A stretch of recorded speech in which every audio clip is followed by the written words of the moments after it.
Hello guys, welcome to my channel. We are blessed. First of all the very best for your exams. IGNOU के students के लिए ये video है and I know that आप लोग बहुत बिजी रहते हैं. That's why I have made this video for you guys. Today I'm going to tell you what are the differences between guidance and counseling, right guys? So let's start without further ado. Number one is guidance refers to a piece of advice or a relevant piece of information by superior to resolve a problem or overcome from difficulty. जो guidance है, आप guidance को नाम से ही समझ लीजिए. जो guide होता है ना, फॉर एग्जांपल अगर मैं कहीं टूरिस्ट प्लेस पे एक्सप्लोर करने के लिए जाती हूँ, जैसे मैं आगरा जाती हूँ, तो I would higher a guide. वो गाइड मुझे बताएगा कौन सा मुझे कैब लेना है, कहाँ वेयर शुड आई स्टे, मैं कौन सा होटल में ठहरूँ, मैं कहाँ जाऊँ, कौन सी लेन लूँ, कौन सी रूट लूँ.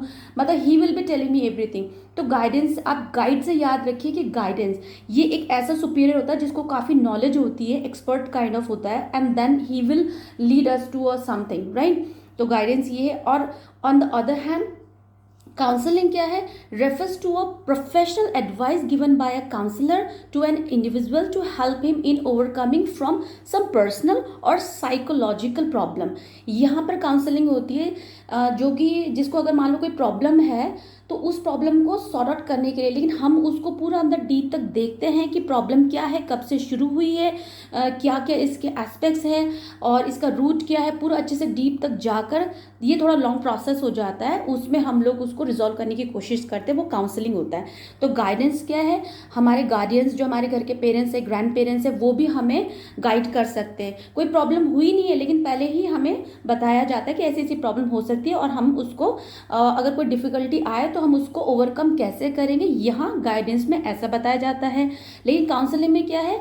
एक प्रॉब्लम हो चुकी है, उसको रिजॉल्व करते हैं हम लोग, ठीक है. Number second is guidance. It assist the person in choosing the best alternative. सबसे ज़्यादा अच्छा, जैसे मान लो करियर के हिसाब से अगर मैं बोलूँगी कि अगर आप ह्यूमैनिटीज़ लेंगे तो आपका ये स्कोप है और इस तरह से आप करेंगे, ठीक है. तो हम लोग आपकी हेल्प करते हैं. अगर हम एक गाइड है तो हम आपकी हेल्प करेंगे कि आपको क्या चीज़ करनी चाहिए, क्या चीज़ नहीं करनी चाहिए. यहाँ पर ओवरऑल जो कमांड है वो हमारे हाथ में ही होता है. But on the other hand जो काउंसलिंग है, it tends to change the perspective to help the individual to get a solution of his problem by himself. यहाँ हम उसको फ्री छोड़ते हैं, हम उसको उसकी पर्सपेक्टिव चेंज करने की कोशिश करते हैं so that that person can take his own decision, ठीक है. तो गाइडेंस में ये फ़र्क है कि हम लोग उसके लिए कुछ चीज़ अल्टरनेटिव चूज़ करके देते हैं और वहाँ हम उसको हेल्प करते, असिस्ट करते ताकि वो खुद से कोई एक अच्छा सा बेस्ट अपने लिए कुछ फाइंड आउट कर सके, ठीक है.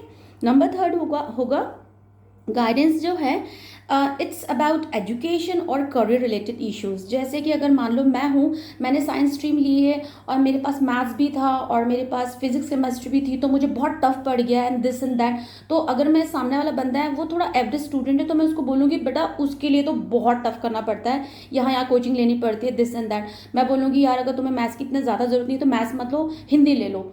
Are you getting my point? तो यहाँ ये एजुकेशन से या करियर से रिलेटेड है, ठीक है. और जो काउंसलिंग है वो personal and social psychological issues होते हैं. यहाँ पर अगर कोई कहेगा कि मुझे सोशल फोबिया है, मैं बाहर नहीं निकल पा रहा हूँ, या मुझे डिप्रेशन हो गया, मुझे एंजाइटी हो गई है, तो उसका पर्सनल प्रॉब्लम हो सकती है वो, ठीक है. या उसको लो फील कर रहा है, उसको पैनिक अटैक्स आ रहे हैं, वो उसका पर्सनल या फिर सोशियो साइको इश्यूज हो सकते हैं, ठीक है. नेक्स्ट वुड बी जो गाइडेंस है वो है एनी पर्सन या सुपीरियर और एन एक्सपर्ट आपको गाइड कर सकता है, ठीक है. जैसे एज अ पर्सन, मैं एक पर्सन हूँ तो मैं आपसे बड़ी हूँ, सुपीरियर हूँ, यानी कि जैसे आपके फादर है वो आपको गाइड कर सकते हैं.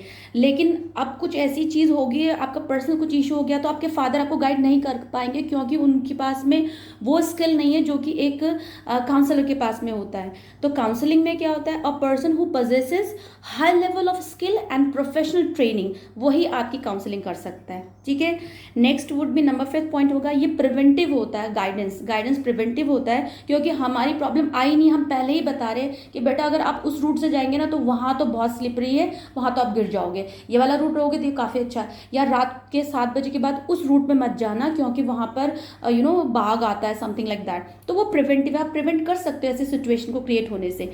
On the other hand counselling में क्या है? वो रेमेडियल है या फिर क्योरेटिव है. उसमें कुछ प्रॉब्लम हो गई है और तब हम आपको रेमेडी करते हैं। जैसे अगर आपको बहुत पैनिक अटैक आ रहे हैं, तो आपको जैसे एंजाइटी हो रही, तो हम लोग आपको रिलैक्सेशन टेक्निक, ब्रीदिंग टेक्निक बताते हैं कि आप ऐसे कीजिए, है ना, लाइक दैट।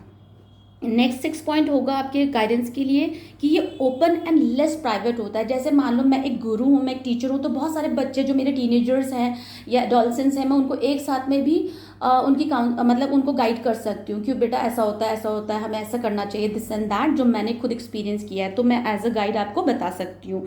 ये ओपन होता है और लेस प्राइवेट होता है, क्योंकि अगर इधर की बात उधर हुई तो नॉट अ बिग डील।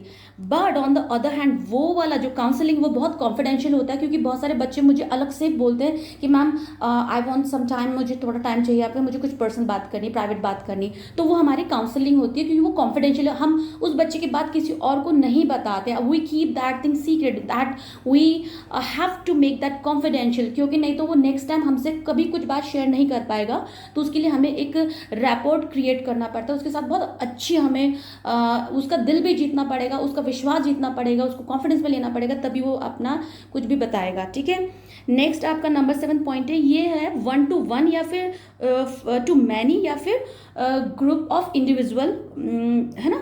जैसे मान लो मैं अकेले भी किसी को गाइड कर सकती हूँ, एक बच्चा मेरे पास अकेला है, उसको गाइड कर सकती हूँ, और एट अ टाइम इतने सारे लोगों को भी कर सकती हूँ। लेकिन काउंसलिंग में ऐसा नहीं होता, काउंसलिंग में 1-on-1 होता है, यानी कि 1 to 1। अगर मैं हूँ तो मैं सिर्फ एक प्राइवेट टाइम दूंगी, हाफ एन आवर उस बच्चे को दूंगी, उसकी काउंसलिंग करूंगी, उसमें कोई और इंडल्ज नहीं होगा। Are you getting my point. Next आपका नंबर 8 है, गाइड टेक्स डिसीजन। इसमें जो है ना, डिसीजन फॉर द क्लाइंट। अगर आप मेरे क्लाइंट हैं और मैं आपकी गाइड हूँ, तो मैं आपको कोई एडवाइस दूंगी, मैं आपके लिए चूज करूंगी कि आपको what action you should take, मैं आपके लिए डिसीजन चूज करूंगी। But on the other hand counselling में क्या होता है, the counsellor empowers the client to take decisions. हम उसको ऐसा पर्सपेक्टिव देते हैं, उसको सारी चीज़ें अच्छे से क्लियर करते हैं, तब जाके वो खुद ही अपना डिसीजन लेता है, ठीक है। और लास्ट पॉइंट ये है कि जो गाइडेंस होता है, guidance aims at giving solutions. हम आपको सॉल्यूशंस देते हैं। और काउंसलिंग में क्या होता है, while counselling aims at finding the problems, working over it and then resolving it. ये बहुत डीप में चला जाता है, ये काफ़ी लंबा चला जाएगा, मतलब 2 वीक्स से लेकर 6 मंथ्स तक की भी काउंसलिंग हो सकती है आपकी, ठीक है। सो बस इतना ध्यान रखिएगा दोनों में कि गाइडेंस को आप गाइड से जोड़ के रखिए, ठीक है, और काउंसलिंग को आप काउंसलर से जोड़ के रखिए, जैसे काउंसलिंग होती है आप लोगों की, है ना। बस इतना ही है, और आई होप कि आप लोग अच्छी प्रेपरेशन कर रहे हैं। All the very best guys. और ये इग्नू स्टूडेंट्स के लिए, बिकॉज आई नो दैट वो बहुत बिजी रहते हैं, तो मुझे भी कुछ चीज़ें रिवाइज करनी थी, तो मैंने सोचा कि it would help, so I think it would help. Okay, bye, take care, all the best.